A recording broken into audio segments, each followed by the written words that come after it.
doing that to me, but we'll go with that. Episode number 35, the Illini Basketball Podcast. Finally able to talk about some games, and I think this is going to be a recruiting-free episode. I think.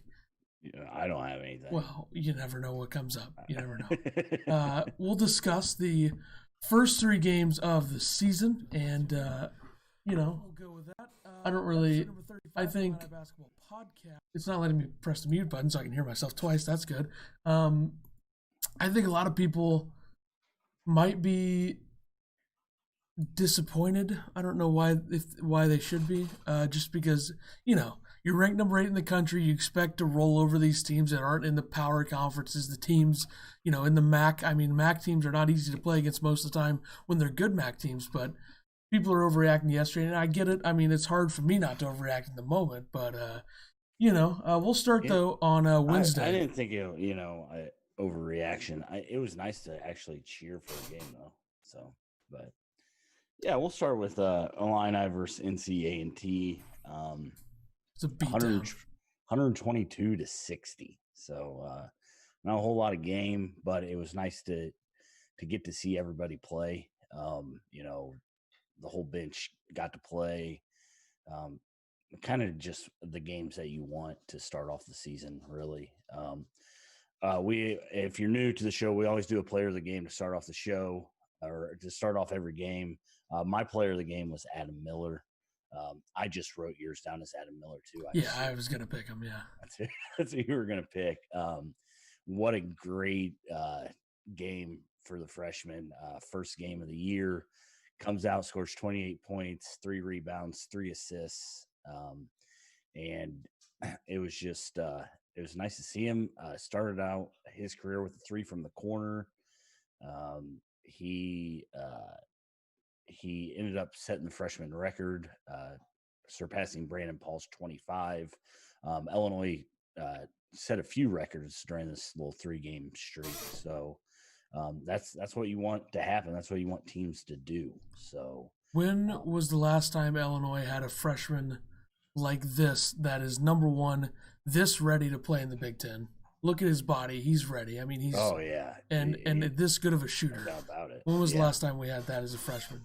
It's been a while. I mean, DJ Richardson was a good shooter, but it's just a little different. Adam Miller is a little. I think he's a little built different, as they say. The kids say that these days. Absolutely, he's definitely built different. I mean, just looking at him compared to Curbelo, there's definitely a difference between the two. Yeah. Starting lineup was exactly what we thought it would be. Frazier Miller, DeMonte Williams, Io, and Kofi. Io and Miller both had great games. Io had 28 points also, 10 rebounds, 5 assists for a nice little double-double to start out the year. Io, I felt like Io's shot was a lot better. It looks nicer coming off his hands. He has a lot better rotation, it seems. I noticed yesterday a couple shots he didn't have that rotation, but it just seems to spin a lot better, which is nice. So he had 5 threes. Illinois as a team had 17, I believe. How many contested threes did they take out of the 31? They took 31 threes. I don't think any of them were really that contested. No, they were pretty open. This game was very easy for them. A lot of ball movement helped with that.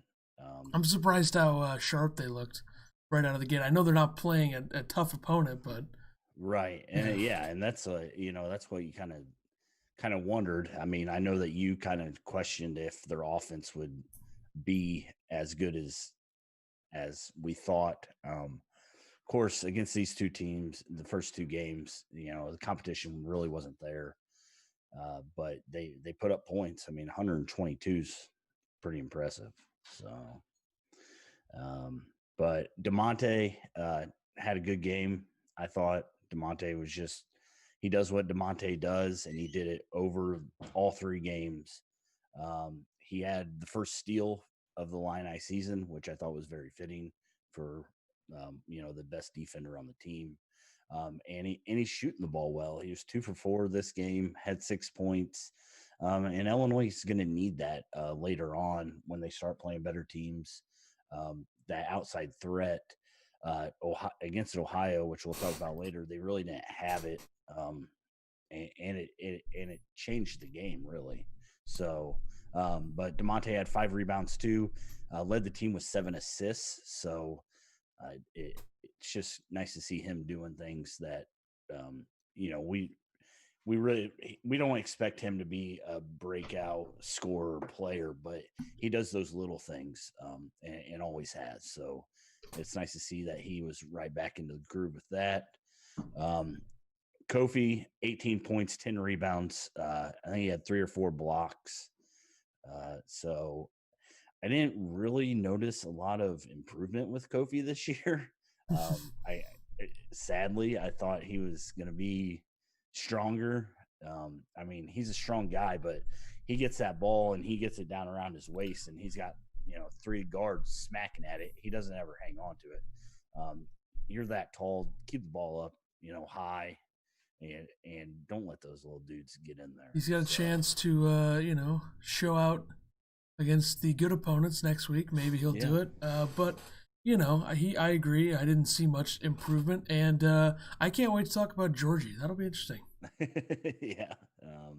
But yeah, it seemed like Illinois wasn't getting Kofi the ball at all the first half. They need to. The start of the second half, I think that they really tried to force it in a little bit more than maybe they should. But overall, I mean, but 18 points, 10 rebounds. And I think he averaged like 12 rebounds over these 3 games. So he's still big, and he's going to average a double-double, just like I said. So he averaged more rebounds than Chicago State got in the entire game? I believe so, yeah. Good stuff. Yep. Trent Frazier, he had an okay game. Nothing really that stood out. He was 2 of 7 from 3, 2 of 10 from the field.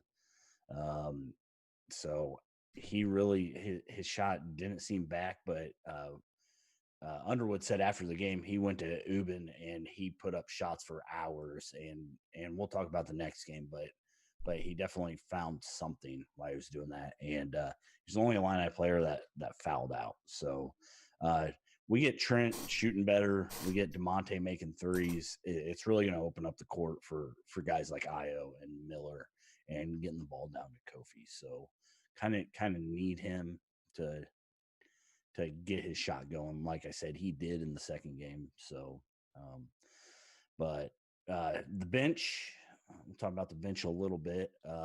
First guys off the bench, we kind of talked about who we thought it would be. They actually seem to be. They brought in Grandison and Curbelo for DeMonte and Miller. Miller did butt heads with Kofi and had a bloody nose. And scored 1,000 points after that, so he's cool. So, yeah. Grandison had a good game, 10 points, 4 or 5 from the field, 2 of 2 from 3. He has a nice little quick release. He reminds me a lot of Alan Griffin. Kind of iffy when he puts the ball on the floor, but attacks the boards well, had 8 rebounds. And really, he just has like a quick, like when he gets the ball, if he's shooting, it's quick.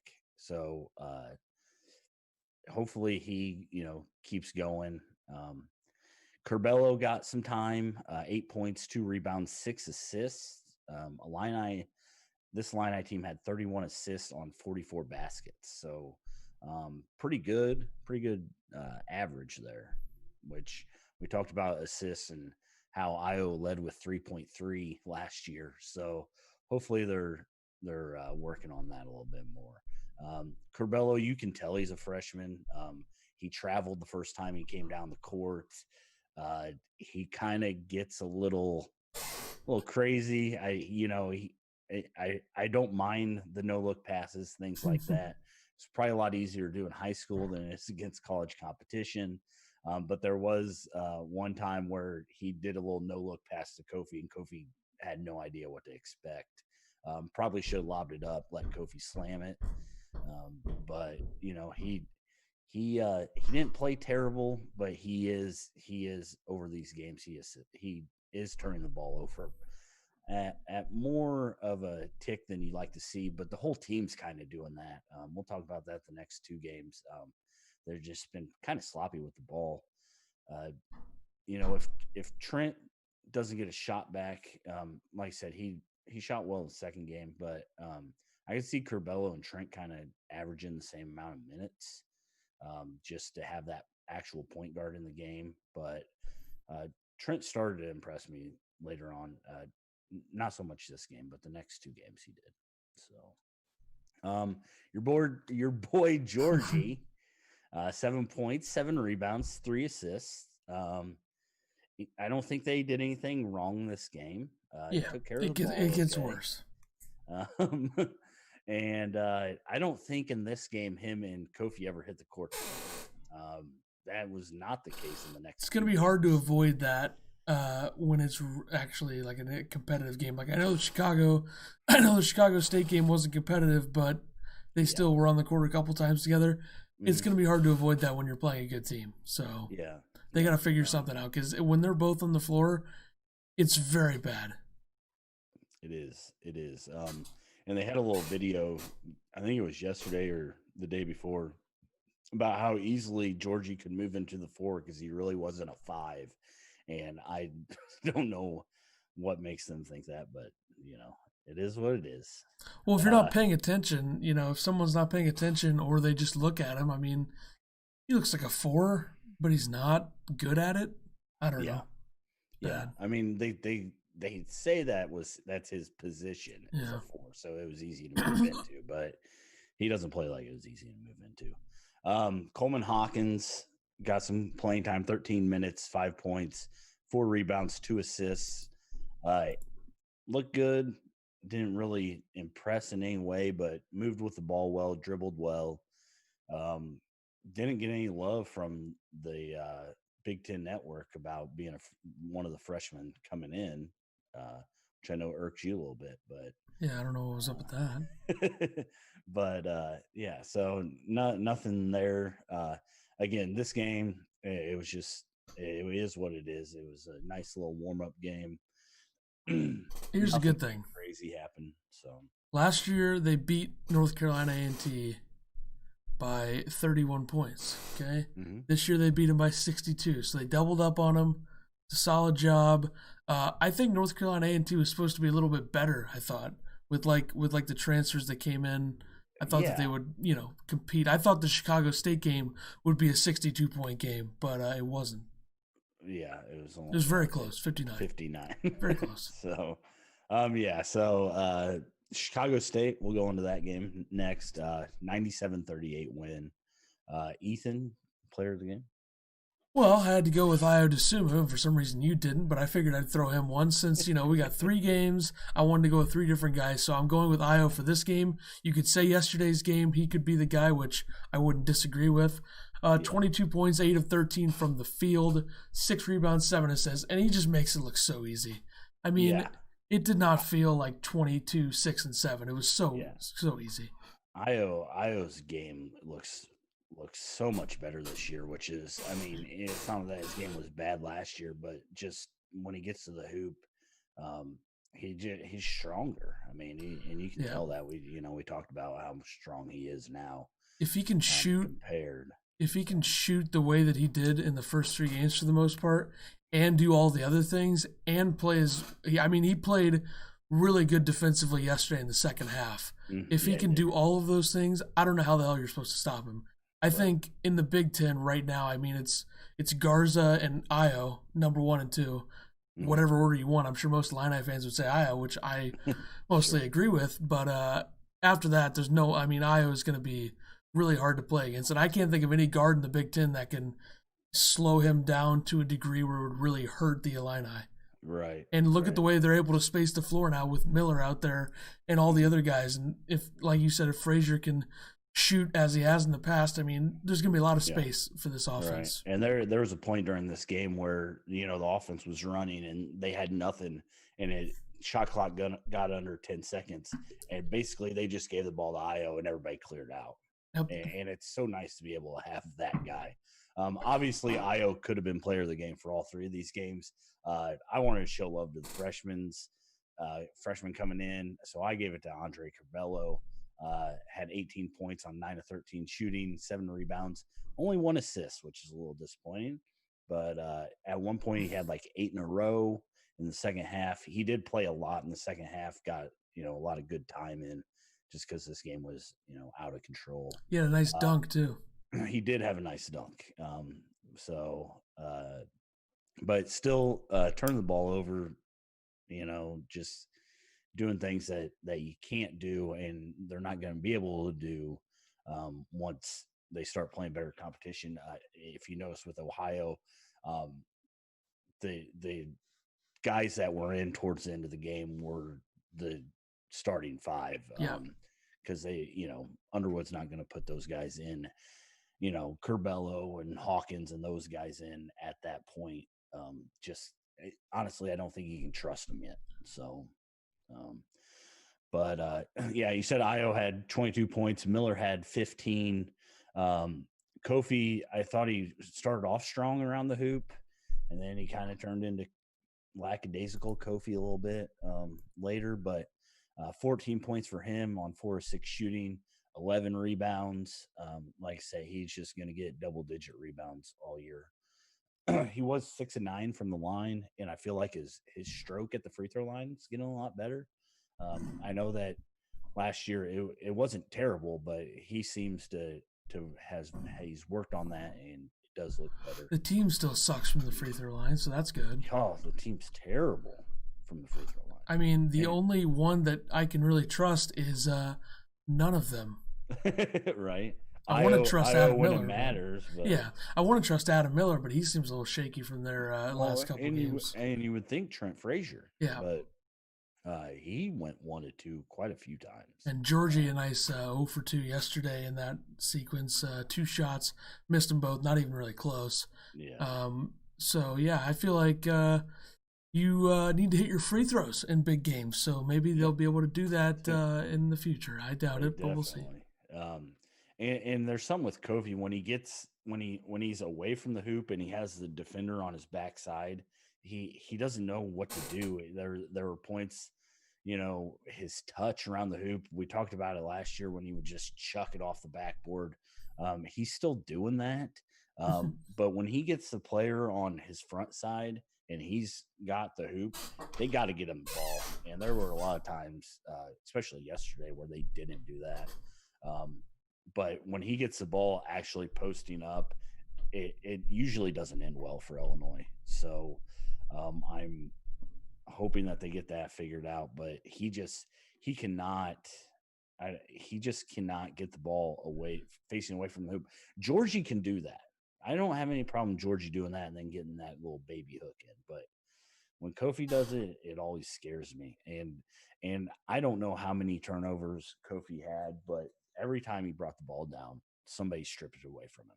I don't think there was a time where he brought it below his chest that it didn't get knocked out of his hands. So I do like seeing this team, a made basket. They're pushing, and Kofi is one of the first guys leading the way when they do push. So it's good to see that. He runs the floor really well. But he's just got to find out, down in the paint. And they got and the team needs to recognize when he's got those little dudes on him, and he's posted up by the hoop, they need to be able to get it in there to him. It shouldn't be that hard. They're faster than most teams. So they are. When they can just turn into a track meet with Io running the floor and everyone running the floor, it's not going to be easy to stop them. So, and I think they could do that against most Big Ten teams too. Yeah. Especially Iowa, by the way. They could really turn that into a track meet. Now, if someone slows it down and plays half-court sets like Ohio, might have a bit of a problem. I felt like, DeMonte's still shooting the ball really well. There was a point where Io was under the hoop, and DeMonte's just sitting in the corner, literally 4 feet from him. And Io just I don't know if he didn't see him or didn't want to get him the ball or what exactly was going on, but he ended up passing it out to Trent, who was more out on the wing, and then Trent found DeMonte for a 3. But it was just kind of odd that I don't know if he didn't see him there or what, but I just found found it odd. So, um, again, Underwood's kind of doing this line change thing. Brings in Curbelo, Grandison, and Georgie. And so it was them, and then Io and Trent were on the floor. Uh, and Chicago State ran a zone, and it was real nice. Curbelo had the ball up top. Grandison was, at the free throw line like you do against the zone. And then we had Georgie underneath, and it was just, nice little bounce pass to Grandison. Grandison, little bounce pass to Georgie. Nice, easy bucket. But, and you text me about this. This team seems to get lazy a little bit with their passes, especially when these guys come in and the starters go out. I think that's what kind of causes these turnovers. Illinois had 18 turnovers against Chicago State. Chicago State, and you're turning the ball over 18 times. And I get it that, I'm going to be honest. I watched the whole first half, and then I had to make dessert for Thanksgiving. Not dedicated. Happy Thanksgiving, everybody, by the way. Hope you guys had a good one. But so the second half, I didn't get to see a lot. So I'm guessing that I'm hoping that it was more the guys off the bench that were doing this. But then you go and you look at the Ohio game. I think they ended up having 19 turnovers. So it's definitely not all the bench doing this. So it's ugly. I think they, when they're winning by 30 or 40, I just think they get really careless with the ball. Yeah. And, we saw that in the first two games. Yeah, and Brad jumped on them. They were up 50. Good. And Underwood like that. got on them. So, but again, it didn't seem to help too much because they still turned the ball over. Yeah, I think once a game we're going to see Curbelo just get chewed out by Underwood, because I think that those fancy passes, if they work, I guess that's okay. I still think Underwood is a little bothered by it. If they don't work, good luck. But you knew what you were getting with him. You knew that he was that kind of player. He'll get better at it too. Again, I don't mind it, as like you said, as long as it works. If it doesn't work, then you need to reel it in a little bit. So it was nice. Chicago State's coach was an assistant at Morgan Park when Io was there. So nice that they got a little reunion. I saw them kind of bantering, why Io was on the court. And he was on the sideline. So that was good to see. Georgie and Kofi, like we said, saw a lot more time on the floor together, and it's not pretty. And they did it in the Ohio game too. And we'll talk about that a little later. But even my buddy's like, he texts the group and he's like, I would like to see a 5-guard lineup. Take Kofi and Georgie both out, and let's see the team run. Because especially with Ohio, they had Vanderplas and they had the other center, but I don't think it was anything that Illinois couldn't have handled. So, but Illinois started off these first two games shooting extremely well. Shot 60% in this game, 39% from three, and over the first two games they shot 49% from three. Just for comparison's sake, last year against similar competition, these first two games, they only shot 28% from three. So definitely shooting the ball better. I feel like they didn't shoot as many threes against Ohio because they still shot 40% against Ohio from three, which was kind of crazy. But Trent, like I said, he did find his stroke, 4 of 7 from three. So it's always good to see when Trent gets going. I feel like this Illinois team's always going to be better. Illinois dominated the boards this game. They held Chicago State to 10 rebounds. Chicago State only had one offensive rebound, and there was over 10 or 11 minutes where Chicago State didn't even get a rebound. Like we said, Kobe had 11. DeMonte had 9. DeMonte's been rebounding really well, had 9 this game. And we'll talk about the next game, how well he rebounded. So, but yeah, these first two games are kind of like what you want to see, get everybody some playing time, see what meshes well, what goes well, how the team is. This is the first time a ranked team has won by 55 points in the first two games since the 89-90 Oklahoma team. And then I believe there was who was the other team? But like the two teams, the one team went undefeated, and then Oklahoma, I think, lost 5 games. So Yeah. So to be fair, uh-huh. when was the last time a ranked team played two of the worst teams in the country to start the season? I mean, just to be fair, I mean, most of the time a ranked team is usually playing at least some sort of little event. This is a different year, obviously, we know that, but like, look at what Baylor was supposed to play, Arizona State seed and all that kind of stuff. And most teams start out with their first couple games, at least you're playing someone that's going to give you a little something. So they made that happen in the third game, of course, but I think it's rare that a ranked team plays two teams that aren't good at all. Like not even in the same, shouldn't even been on the court against them. I don't think that happens very often. Sure. Illinois did have 6 guys score double digits these first 2 games. So, but of course, like you said, 2 really bad teams. Underwood put Ohio in this little tournament because he wanted some competition. So, on to Ohio, where Illinois actually got some competition. Big time competition. This game was way too close, but way too close. I text my buddies with 14 minutes left, and I'm like, I'm nervous. Like, Ohio was playing well. I think they played better than Illinois. Yeah. They probably deserved to win the game. When it was 63-59, Illinois up 4, I thought they were going to start to pull away, but then Ohio came right back. Yep, because they were up like 58-53 at one time. Yeah. Player of the game. Well, first off, I want to shout out Brad Underwood for putting Ohio in this because I think that's good. I think you play a MAC team in non-conference, especially one that's pretty good. I mean, for a MAC team, I guess they're good for that conference. But MAC teams are hard to play against. I think Ohio is going to be near the top of the MAC. I don't know if they'll win it, but if they play like they did against Illinois and they show up, right. They seem well coached and they have some good players. I mean, I knew about Vanderplas last season. I knew that he was good. I didn't know how good Jason Preston was, but we'll get to him. But I went with DeMonte Williams to change it up. I could have gone Iowa. I thought Iowa was the second best player on the court overall. I just think Jason Preston didn't turn it over, scored 31 points, very efficient. Yeah.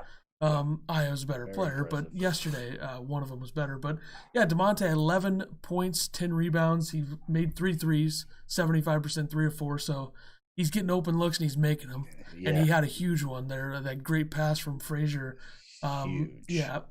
To tie it up or go up one. I can't even remember what that all went over my head. We got it later in the notes. Sorry. Do you have anything about? This was the game. This was the game where Underwood threw Griffith out there to send a message, right? Was that yesterday? Yes. Oh, I hate that. I really do. We need to talk about that. We will. It's in here. Don't worry. Good. But yeah, DeMonte with a nice little double-double, his first of his career. So great pick, shout out. I think. I am going to go with Io. Take an easy way out. Io could have been. First 2 games I didn't. Io could have easily been player of the game in all these games. But Io was Io this game. 27 points on 10 of 21 shooting, 7 rebounds, 8 assists. Great number to see. He ended up becoming the 51st player in Illinois history with 1,000 career points. And once again, he proved that when Illinois needs to close a game, Io is going to close games. So I don't know how you pick anybody but Io, but why don't you do you? I felt like Illinois came out kind of flat this game. Maybe it was the 3 games in 3 days.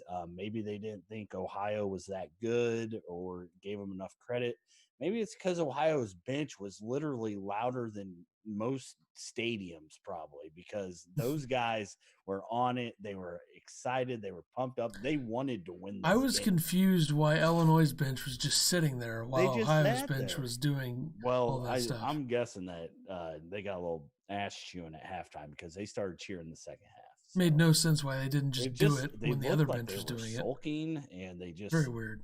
But I mean, coming off 2 games where you win by 60, I mean, it's hard, and then I'm glad that Illinois, had this game, because if they would have had another game where they won by 60, and then they went in to play Baylor, they might have got beat by Baylor by 30. Yeah, but they So still could.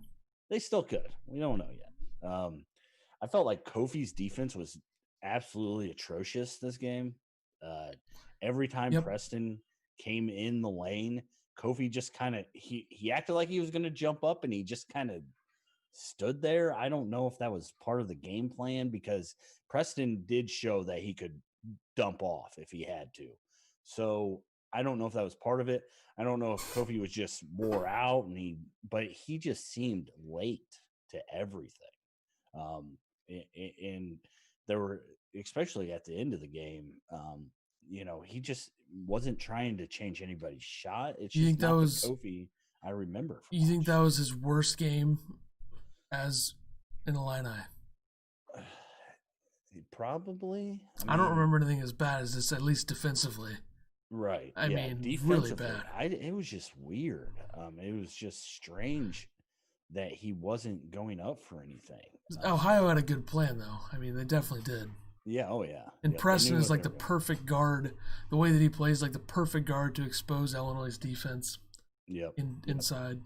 Yeah. And he, Preston would get the screens, and you kind of get Io on his backside. And you usually see Io do that a lot. Haven't seen him do a lot this year. But there were just times where Io would slap at the ball once he got past him. But yeah, I mean, Preston, was real good. 31 points, 6 rebounds, 8 assists. I think Vanderplas had like 20 points. So those two guys kind of carried this team. But Kofi still doing well, running up and down the court. One time he actually led the break off a dribble. It looked okay. It didn't, he didn't look like he was doing anything wrong. So, I I thought the DeMonte Vanderplas matchup was kind of weird. In my opinion, maybe I'm wrong, but I feel like DeMonte maybe should have been on Preston and put Io, since he's longer, on Vanderplas. I felt like DeMonte got dominated. Told you they were going to have issues with that. Starting DeMonte at the 4 is Yeah. not going to work against everybody. When you got Right. a 4 like Vanderplas who can shoot, and he's got pretty good moves inside. He has pretty good touch, it seems. Is there a Yeah. reason why Io can't guard those guys, though? I mean, Io's 6'5" Well, and long. I don't know. I mean, you look at the start of the game, and Frazier was getting dominated by Preston. So then he puts Io on Preston. Right. I don't know. He probably never even thought about putting anybody other than DeMonte from the starting 5 on Vanderplas. Which yeah. I don't know if that really makes sense, because, Io's 2 to 3 inches taller. He's stronger this year than he was last year. Yeah. He could put up with that probably. Well, and then he put Georgie on him, and Georgie couldn't. I mean, Georgie was just Georgie had a rough one, yes. in Georgie. But DeMonte didn't have a bad game. He was your player of the game, and I get it. But I just felt defensively it was a weird matchup. Just my opinion. It's okay. It's okay. He is looking good from 3, 3 of 4. He does turn the ball over a little bit when he goes to the basket, but he does remind me a lot of Felice as a glue guy, and when you need him, he shows up. So really good to see. I felt like Adam Miller didn't have the greatest of games. Well, he wasn't hitting shots that he was in the first 2 games. Yeah. I'll take it over. Adam Miller did not shoot the ball the way that he did in the first 2 games, which is fine. You're allowed to do that. I mean, you're allowed to have a couple games you're not shooting the ball as well. The entire team kind of seemed like they weren't doing what they did in the first 2 games, and Adam Miller, it's okay. He didn't make any threes. You're allowed to do that. Yeah. 0 of 4. And it is what it is. Sometimes you're not hitting. He did have that great move early. I don't know if you talked about it last. I forgot about letting that. the dogs have, but nice little stop and go. Still really smooth with the ball. He can do more than just shoot, which is good. And Oh yeah, he's got a college ready body, as we said. He can right, get underneath. He's gotten some and ones already. He right. seems like he's a little up and down at the line. Maybe that'll get better. But before Yeah, we later on when we go into the Baylor game, they're going to be facing some legit guards, so they got to be ready for right, that. right. And like I said, Illinois still shot 40% from three, but they only made 6 threes. And I feel like they're going to need to knock a few more down consistently. I guess 40% sounds like a good percentage, but it just seemed like Ohio could collapse on everybody. Anybody that went to the hoop, they were collapsing because they weren't worried. DeMonte did make him pay a few times, so at least DeMonte was hitting. So I thought Curbelo struggled this game. The better competition. I know it's still Ohio, but the better competition really showed his flaws. He had some really bad turnovers. Uh, and again, like we talked about before, Illinois had 16 turnovers to Ohio's 7, Yeah. which is unreal. I mean, and you let a team like Ohio turn you over 16 times, and you only turn them over 7. That's not Brad Underwood basketball. Like, you know, he always preaches, defense, defense, defense. So Plus, he rolled his ankle, so he hopefully did roll his ankle. He came seems back in good. after that Yeah. though, so he's doing all right. And like you said before, Preston never turned the ball over, so that's pretty Ridiculous. pretty impressive from a guard that probably had the ball 75% of the time when Ohio had the I ball. mean, he had the ball to start every possession, Yes. and he was the main playmaker. So Mm-hmm. Yep. Yep. I thought the refs might have been a factor into that defense. It seemed early on they were kind of just calling little ticky touch tack fouls. BS.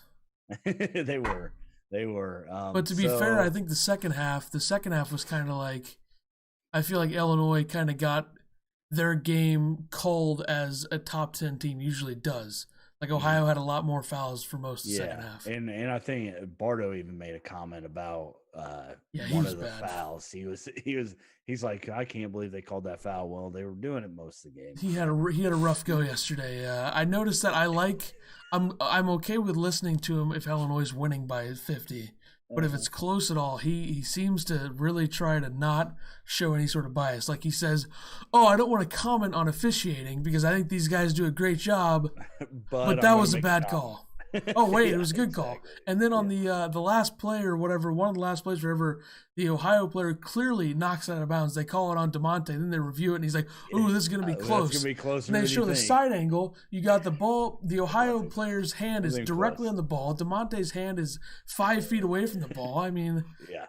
I Yep. don't think we're gonna have to listen to him for a while though, because they're not gonna be Yeah. on the Big Ten Network until Did all three of probably them. like one of the lower, like the Penn State game, maybe that's on the Big Ten Network, but it'll be a little bit. Unless they have a game next Saturday, which it still says to be announced.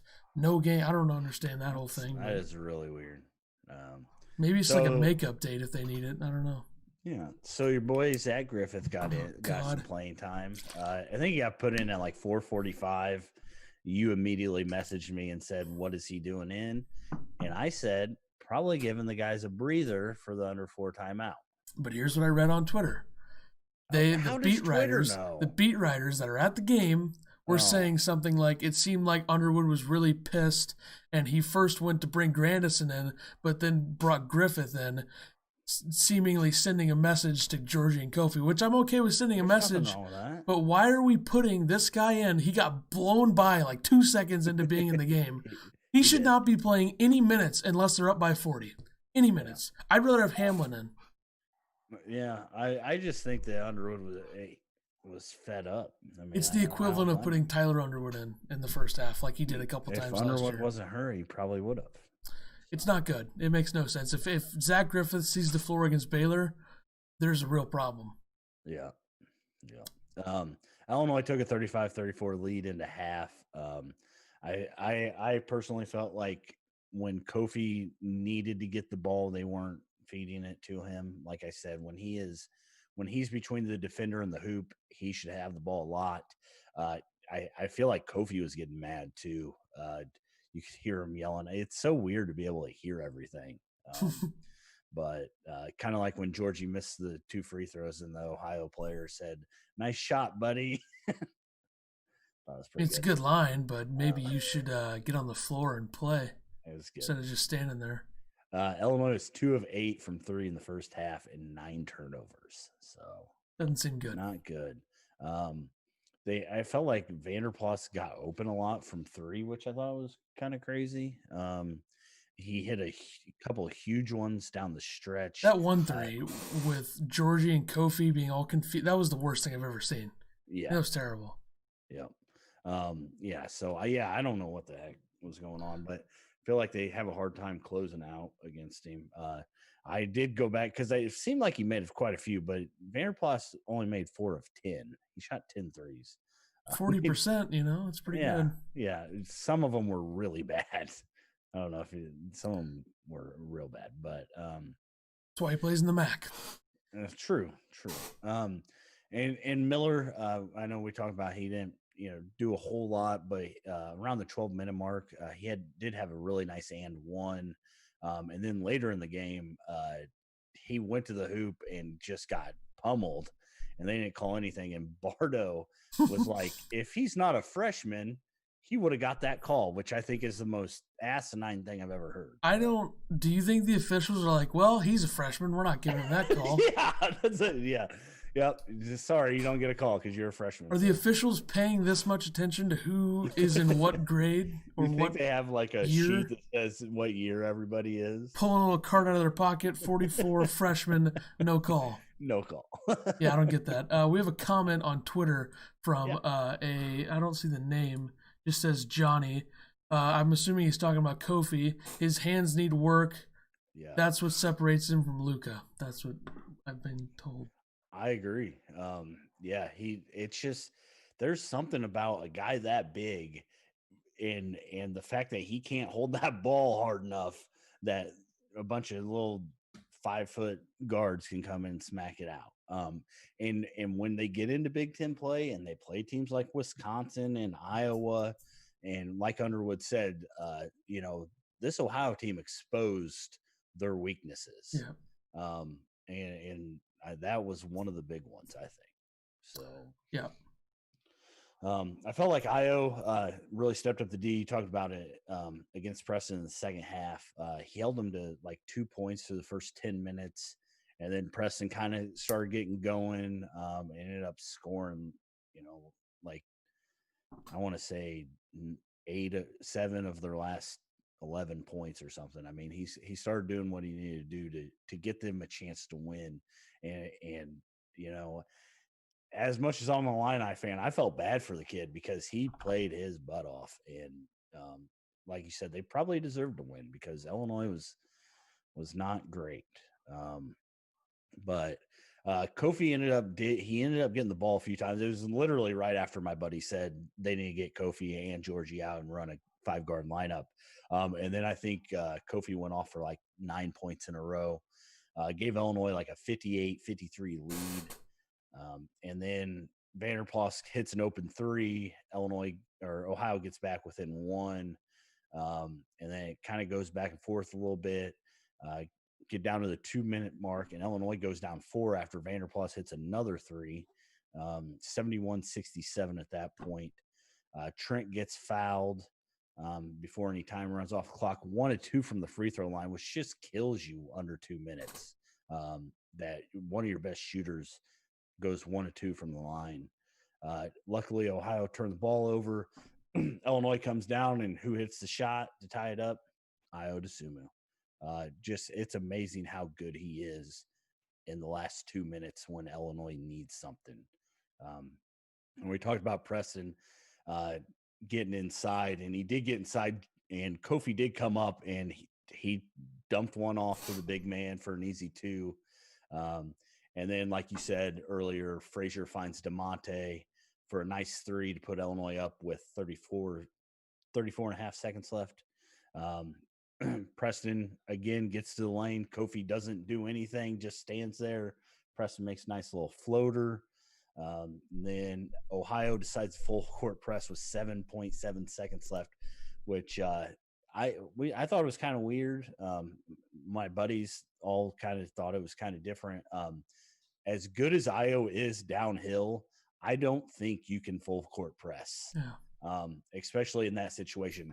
Io got the ball and he went by 4 guys in a split second. Got to the hoop, ended up getting fouled.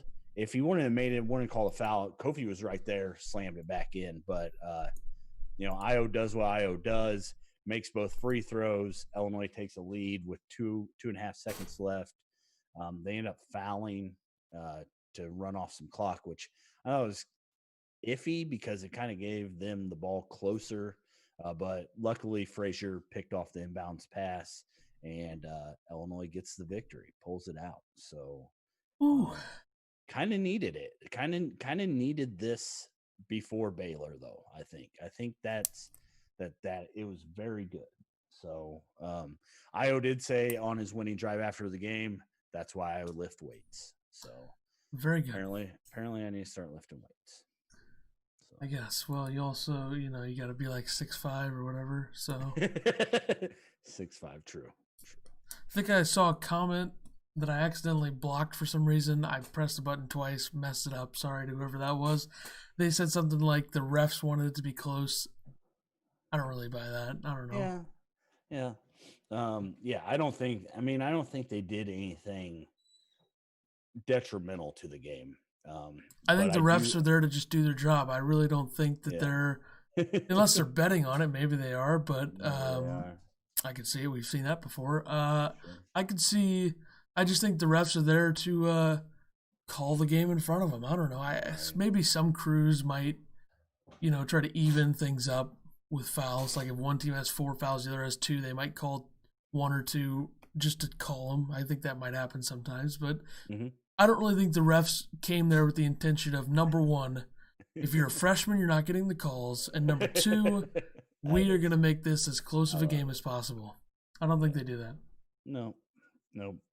But yeah, I think it was a game that Illinois definitely needed. Like we said, Underwood said, it exposed the weaknesses. That's what you need before you go into Baylor. Now it's all about fixing the weaknesses so you don't let Baylor expose Stomp them. on you. And Baylor can expose them a lot more than Ohio did. Oh, yeah. I just wrote down a few things. The players on this team that you see when they do things like this is how you win championships. This is how you get to the Final Four.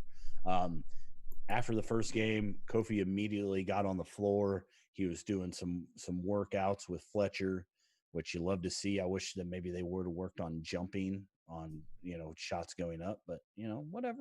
Yep. I think every game he was on the court 2 hours before the game even started, which is fantastic. And then, like I mentioned before, Trent Frazier, after the first game, went to Ubin and said he put up shots for hours. So, and you could tell that it worked because he went 4 of 7 in that Chicago State game.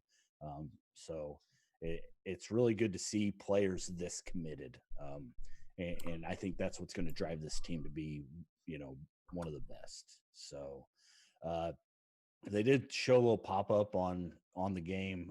The Athletic did an anonymous little survey with some of the players in the Big Ten on who the hardest players to score on were. Aaron Henry was first from Michigan State, had 4 votes. Frazier and Williams both had 3 votes. Kofi had 1, Io had 1, and Georgie had 1. Not going to go into that. But and then Harper Jr. and Trice both got 1 vote too. Illinois with 5, huh? 5 of the 7. Did anyone else? So is that the only players that got the votes? Yeah, that was the only players. So you got 1 from Wisconsin, 1 from Rutgers, 1 from Michigan State, and then 5 from Illinois. That sounds fair, right? Illinois. It's fair. Sounds pretty good. If you guys watch the games, you notice I'm not sure they talked about it at all, but Hutcherson is out in California talking to a specialist about his back. Not good. So that does not sound good. Hopefully he gets something figured out and can be back this year. But if you're going to see a specialist, Doesn't sound very good at all. And then Bosman Verdonk, my boy, still is dealing with his foot injury. He's never playing again. So we didn't get to see him play either. When you have a foot injury that's been that messed up for that long, I don't know when you're going to play. I agree. I like the rotation as it is now, although I want to see a little bit more from, I want to see a little bit more consistently from Grandison. Wow, I almost did what you did. And then I want to see Coleman Hawkins step up a little bit. He played a little weird first couple games. Coleman Hawkins also has the freshman body, I feel. Yeah. Like Curbelo does. Yeah. Io had it too. Absolutely. Io had it. So nothing wrong with it. Miller is just the only one. But you just look at Adam Miller and you're like, this dude's a freshman. I mean, it's unreal. And I mean, also, usually when you have like a 6'11" guy or 7-footer, they're usually like 190, 200 pounds. Kofi, a little different as well. Kofi, yeah, solid. Like you look at the number 2 recruit next year, Chet Holmgren, he's 7 foot 190. So, Kofi's what, 7 foot 280? He probably handle the rock though. Oh, he's very good, but he's very skinny. I mean, Anthony Davis had the same thing.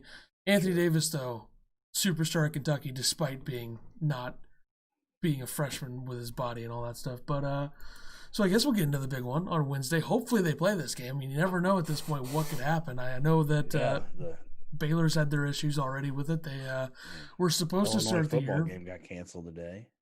Well, that's Ohio State. Ohio State ducked them. We know that.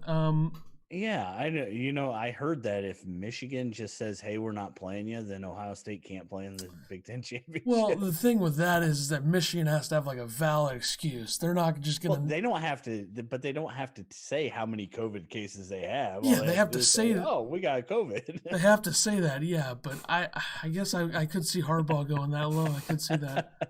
It all goes back though to the fact that the Big Ten is stupid for starting as late as they did. They should have started when everybody else did. So it's a mess, and Kevin Warren's a moron, but we'll get into the Baylor. Hopefully we're going to play this game on Wednesday. Yeah, Baylor plays their first 2 games today and tomorrow. So tonight they will play Louisiana Lafayette in Vegas, and then they'll play Washington tomorrow. So Lafayette and Washington is a little bit different than Arizona State, Seton Hall, and Villanova, who they were supposed to start off with. So Illinois will go in playing 3 games. 3-0. Baylor will presumably go in 2-0. Hopefully there's no issues. I know Baylor's had their issues, and this will be the first time that Illinois is traveling, albeit not traveling very far. But you never know what could happen, so hopefully the game gets played. We'll go into it assuming that it will. So, first of all, Baylor is very, very good. I think we know that. They're number 2 in the nation for a reason. Now, do you think Illinois is going to be number 8 during this game? Well, who lost? Virginia lost to San Francisco. Virginia was number 4. Kansas lost to Gonzaga, Kansas was number 6. I could see a scenario where maybe Wisconsin goes to 6. Yeah. Iowa goes to 4. I don't know. Maybe Wisconsin goes to 5. It might be 7. But I don't think. Yeah, I don't think Kansas should get bumped back for getting run out of the gym by Gonzaga, who's by far the best in the country. Right. So the top player for Baylor is Jared Butler, who averaged 16 a game last year on 42% shooting. He's 6'3". Who's going to guard him? Who do you think? I could see DeMonte, maybe DeMonte, maybe. I mean. I would say I would put DeMonte on him. They might end up putting him on Mark Vital, who's 6'5", 250 guard. I feel like Io's just as good as defender as DeMonte now, though. I think it'll be Io will guard Butler, and then I think Mark Vital, who's 6'5", 250, another guard. He is the number 1 glue guy in the country, probably. So if you want to go glue guy on glue guy, you put DeMonte on him, and probably have Trent Frazier guard Maseo Teague, who averaged 14 a game and 4 rebounds, a 6'4" guard. A nice duo with Butler. I think maybe Miller guards him. I don't know. We'll see. I think Trent. I don't know if I trust Trent against a 6'4" guard who's a stud. I mean, we'll see. But Baylor has very good guards. Their backcourt is among the best. I mean, I think Illinois' backcourt is just as good just because of how good Iowa is and how good we've seen Miller be, and the fact that Miller is a freshman who's already, playing like he could be a senior. So that'll be interesting. Let's see what else I have here. They lost their leading rebounder last year, who was Freddie Gillespie, who averaged 9 rebounds a game. So they're pretty. They're not. They don't have very much experience in terms of front court, in terms of guys that play a lot of minutes. Like they have a few guys last year that played, 5 to 10 minutes a game and averaged 2 points and 2 boards. They have some of those guys. They also have some freshmen in their front court, but as I mentioned, Mark Vital is the ultimate glue guy. I think he's like the number one in the country. If you look at all the glue guy rankings, which are very important, but he's one of the best at that. He averaged 6 points and 6 rebounds a game. He's very similar to DeMonte. He's bigger though. He's 6'5", 250. He's a big cat. They don't have any overly experienced bigs, like I said, who play a lot of minutes. They have a deep rotation though. And they have a couple freshmen. They have a couple freshman centers. 6'9" Dane Danger. Hell of a name. He's a 4-star, number 85 nationally, and they have Zach Loveday, who is the ultimate freshman body at 7 foot, 200 pounds, soaking wet, 3-star, 150 nationally. So I got a couple of good recruits in that front court. I'll probably try to catch up on maybe some of their games in the next 2 days, kind of see what their rotation looks like. I think they're pretty guard heavy. Watch them. They're guard heavy for sure. Sure. So they kind of, they're. Illinois is a different team than Baylor, but their rotations are pretty similar in terms of how deep they are. And I think Baylor's rotation is a little more experienced just because they have some guys that played in the front court last year that come off the bench now. And Illinois has that, but Georgie is inconsistent to say the least. Yeah. This is the first heavyweight matchup for the Illini. So Baylor, they have experienced guards. They were top 10 in the country in both defensive and offensive efficiency last year. I think Illinois was like top 30 defensively and top 20 offensively. So, these teams are close. I think on paper, Baylor is probably a little bit better. That's why they're number 2. But, right. Butler and Teague versus Io and Adam Miller, and then Vital and Davion Mitchell, who averaged 9 points, 2 rebounds, and 3 assists last year, versus DeMonte and Trent. So you got 4 players in both starting lineups that are very good and very experienced for the most part, versus whoever the big man. I don't know who's going to start against Kofi for them. I mean, Mark Vital has the size, but he's only 6'5", so he's probably not going to do it. But yeah, what's your pick?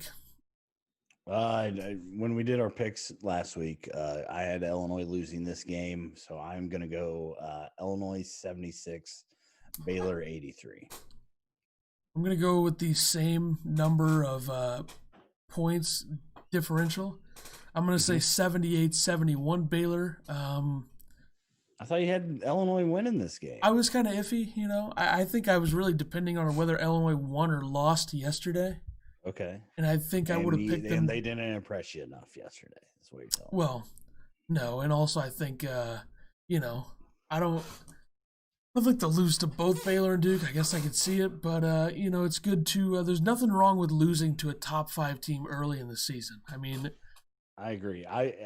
Honestly, it's just nice to see Illinois playing in these games. Usually it's, Duke, Michigan State, Kansas, Baylor, Gonzaga. All those guys play each other. So it's nice that Illinois actually is ranked high enough to play in games like these early in the season, because these games make a huge difference, I think, later in the season. Yeah. Being able to play in these games rather than playing in, the Emerald Cup or whatever. Emerald Classic, which was like Oregon and Florida State and someone else, which, those are good teams. Well, I think it was Florida, which Florida's pretty good, right? Yeah. So no, they wouldn't have been terrible teams. Florida's good, but they're definitely not Baylor and Yeah. This is a really good night of hoops too on ESPN. The first game is 6:00. Will be the first game of the Jimmy V Classic, presented, of course, by Corona. That's not ironic at all.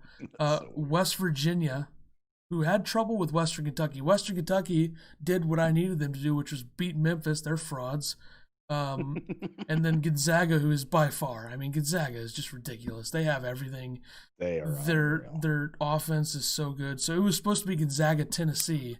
Now it's Gonzaga, West Virginia, which is honestly probably a better matchup. I know Tennessee's higher ranked in the AP than West Virginia, but West Virginia's a fun team, and West Virginia's a team that can bring a little bit of defense, see if they can slow Gonzaga down to a degree, which Kansas didn't and Auburn didn't. So this game is at 9 o'clock, and I have a line on it. The line is updated. It's very interesting that this is the line. Speaking of lines, Illinois, Chicago State got to what, 42? 41 and a half, 42, yeah. Easy cover. Which is unreal. For a basketball game, yeah. For a basketball game, yes. That's usually what the line is when Illinois plays Ohio State in football. Yeah. 41 or so. Probably not that high because it's a Big Ten matchup, but you get the deal. I think the line yesterday was like 16, wasn't it? I think it was 16, and they didn't even come close to covering that. So, Baylor is a 6-point favorite for this game. So, which is interesting because Illinois has played 3 games, Baylor hasn't played any. I figured the line would be like 2.5, then see what Baylor does today and tomorrow, and then go from there. But I guess they've seen enough. They think, hey, we think Baylor's that good on paper, and the people betting it probably think that, I guess. But whatever. 6-point dog. It's going to be, I think right now what they have for the Duke game is Duke -2, so we'll see where that goes. Illinois is a higher ranked team, but it is in Cameron Indoor. So what do you think about 6? You think that's too high, too low? What do you think? I think it's fair. I mean, you look at ours, we're 7 points. So I guess it's fair, but I don't like being disrespected like that. When we picked a 7-point spread, I would rather disrespect my team more than other people do. Than Vegas did. Gotcha. Yeah. Yeah. So I mean, I think 6 is a fair number. The fact that Baylor hasn't played a game yet, and Illinois got taken to the wire by Ohio. Maybe Baylor will go taken to the wire by Louisiana Lafayette. Who knows? What's interesting is that why can't they? Isn't Indianapolis Eastern time? Yes. Why is the Illinois game at 10 Eastern? Yeah. 10 Eastern. That's ridiculous. You tell me you can't have a 6 Eastern game. Is there a game before it? I would assume. Gonzaga, West Virginia is at 6 o'clock our time. Okay. And then it's 3 hours in between because you got to have an extra hour to do all the other stuff. Yeah, and plus warm-ups and stuff. So they couldn't make the Gonzaga game at 5 o'clock our time, 6 Eastern, and then the other game at 8 o'clock our time, 9. It makes no sense. I don't get it. I agree. So that'll be fun for people that have to do things in real life, unlike me, at the next day, Thursday. So, so I guess, I think we're staying up for, though. Well, right? Unless they get murdered, then it wasn't really worth it. Stop watching at halftime. Then you're not a believer. Go to bed. All right, so... And you know what's interesting? Next Saturday, I don't know if Illinois is going to play. It still says TBA on 12-5 potential game. Gonzaga plays Baylor on Saturday, so they go from Illinois to Gonzaga. That'll be interesting for that one. And then Illinois, I guess their next game, we're just going to assume that it's going to be Duke on the 8th, and we'll do another episode probably next Friday or Saturday. We'll probably do it Friday if there's supposed to have a game on Saturday. Yeah, we'll do it Friday. Hopefully we'll know what that game is by then. If it is a game, yes. Review the Baylor game and then talk about the mystery game and the Duke game. Yep, and then after that we'll do the Friday episode following the Duke game, and the next day will be the live watch party that nobody's going to watch for Illinois and Missouri. So we don't know the time on that game yet, so hopefully we'll have the time by the next couple episodes and we'll discuss that. So that'll do it for us. Episode 36 will come your way next Friday or so. Let's hope they can outperform our expectations for the Baylor game and go from there. All right, we will see you on Friday.